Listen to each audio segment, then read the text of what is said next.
So we're back, and before we went to break, I was speaking with Dom Raso about a couple of articles that I read about potential terror attacks or threats of terror attacks on Election Day in some major cities in this country. I early voted last week, and one thing that I did note, where my voting location was at a courthouse. And the first thing I noticed was I was unable to carry my firearm because it was a courthouse, so I was prohibited from carrying my gun. And the thought did cross my mind.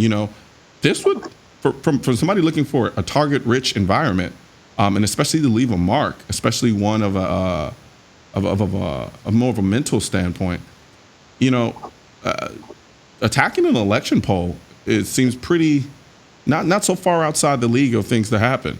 And I realized at that point I would be, in more ways than not, defenseless from a not having a gun standpoint. So, Dom, what do you think? Do you think there's a legitimate concern tomorrow? Well, even whether it's a poll or anywhere somebody would decide to attack, of course, it would be devastating. But what are the terrorists good at? They're good at capitalizing on fear. Mm-hmm. And that right there is what they're going to continue to do. They're always going to try to do that. Now, I certainly don't want to be the one, nor do I want anybody else watching this to be the one that just brushes it off just like any other threat and says, oh, you know what, it's not going to happen. And when it does, you're not prepared. Yeah. That's not the type of mindset that we need to be in, especially if Clinton gets in and we're in a backpedaling, reactive mindset, which we've been in for the last 8 years. So how we could possibly want to perpetuate that for another 8 is beyond me. But we need to be in a proactive mindset, including people walking out to the polls. First of all, it's about mindset. So you know me, I always hammer you for mindset. But you say about being defenseless. Throw that word out of your vocabulary, because you're never defenseless. You always have something to utilize in your environment. And what I mean by that, first, it's about getting your head right, thinking positively, thinking through these problems, thinking about manipulating your environment and using your awareness. Awareness is your biggest asset no matter what you're doing. Seeing it before it's coming and getting ahead of the power curve. If you can see these things and you can see the subtleties, get your head out of your phone, get your head up, look for things that are out of place, listen to your instinct. It's absolutely effective. Most attacks that happen, you could have seen them 9 out of 10 times. You can see them before they even come.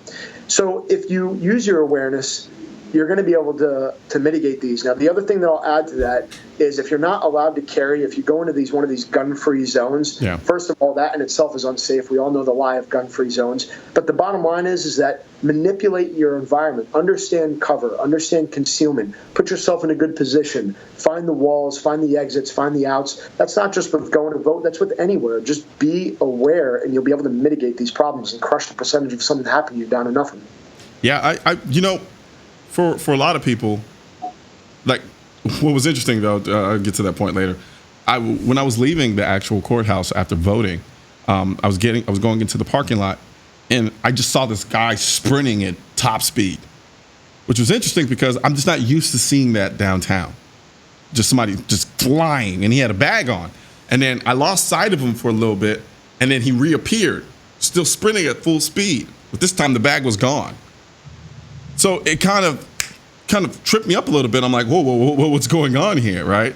And nobody noticed this except me and the gate attendant. But there were people all over the place. Now, it turned out to be nothing, but it was something that I definitely noticed, and he noticed. And I think a lot of it too comes from when I started carrying a firearm. The biggest asset that I gained, honestly, was realizing all of the times that I don't pay attention. Right. I started to become more cognizant of, okay, wow, I didn't realize that when I'm doing this or doing this, I'm not aware of what's going on in this area or aware of what's going on in this area. And I think for a lot of people, though, who are kind of new to the idea of self-defense, carrying a firearm, things of that nature, I think they have a hard time balancing what's considered paranoia and what's being prepared. Do you have any advice for people who are kind of wondering, like, okay, so what are you saying? Do I need to be stand at attention every 2 seconds, or what does that entail? Well, first of all, you have to create good habits, but the bottom line is it's not paranoia. I'd rather you see something before it happens then be too late. Yeah. I don't want anybody to be behind the power curve. Once you create a habit, it's not paranoia. It's just a part of my lifestyle. In fact, the more aware you are, the more good habits you build with avoiding threats to begin with, you actually become more comfortable in your environment, and you realize that you can actually relax even more. Putting your back to a wall is a great example when you walk into a restaurant. It's a very simple thing that you can do. But people are out there and they're considering some of these things that they're doing. They just have to understand that it's not paranoia. There's a lot of things that you can do to make yourself more aware. But the main thing that you did is you listen to your instinct. And that's what a lot of people learn to bury and ignore. And it's something that's very, very powerful. If more people were in that proactive mindset, right, which is what I talked about Hillary doesn't have, if we're in that proactive mindset, then we can continue to get ahead of the power curve and not have to deal with it after the fact. That's something that people just need to embrace. Yeah, no, it definitely. The only thing that kind of sucked for me was I was stuck in the parking lot. So even noticing it, I was kind of, let's say for instance, it was a bomb of some sorts. I'm kind of stuck in that environment for the most part. I mean, I could have hopped out of my truck and took off running or something. I don't know.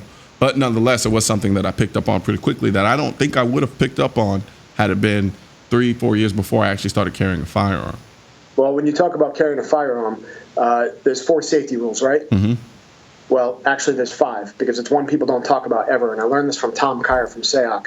And it's the second you decide to touch a firearm or you switch environments to pick that thing up, you have a responsibility. And the first thing you need to do is increase your situational awareness. The state of mind that you were in one room, and you go in the second room to pick a firearm up, you have to increase your situational awareness with everything that's going around. That's why when you carry, you're more aware, right? It's a part of the firearm safety rules that should be threaded throughout everything else. How am I going to do those 4 things if I don't pay attention to what's going on and get the mindset shift? So awareness, it's key. People have to embrace it. Absolutely. And I wonder a lot of times, like, a lot of people on the other side push this narrative of, let's sway people away from guns. Let's make guns taboo, right? Not realizing, but then all the same people to backdoor and say, well, if you see something, say something, be aware. We got to be vigilant in our awareness. And I'm like, well, yeah, that tends to come naturally when you let people carry a firearm, right? For whatever reason, that tends to serve as a catalyst for a lot of people. This is not just me. I talk to a lot of people who say this.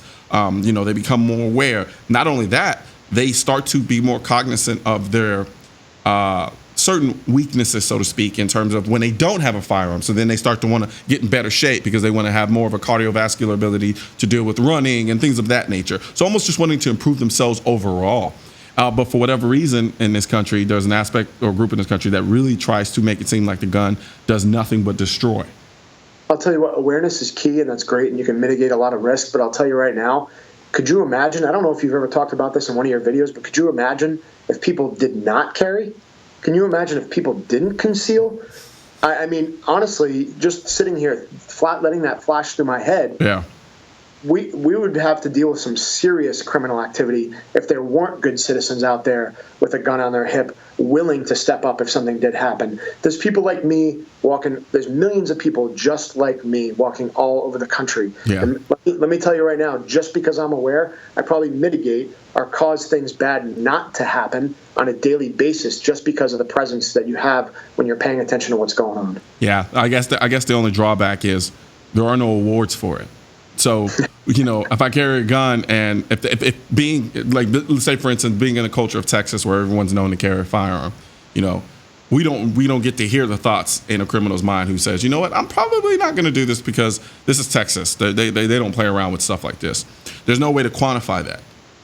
But there's none to qualify it at all. Yeah. It's even like brandishing. If somebody goes to pull a gun on you or if they have a blade on you and you pull your gun out and they run away, I mean, where does that statistic come into play? Exactly. I mean, it happens every day. We know that. I mean, I've seen it with my own eyes. And it's the people that just tend to bury that and be ignorant to it. Those are the people that we continue to try to educate. That's all we can do, really. Yeah. And in a lot of ways, people get distracted by what they see and not necessarily taking into account their common sense, and then from that common sense perspective, then applying it to whatever facts that they may hear or see, because a lot of people only hear about the times when guns are used badly or when they're used in a mass shooting or in a terror attack. And so then they hyper-focus on that firearm and then say, you know what, that is the problem, instead of realizing, wait a minute, how many other situations were mitigated? How many other situations were prevented because somebody had a firearm in that case? Because if everybody was carrying a firearm, it does provide that level of protection from the standpoint that I'm not going to be as willing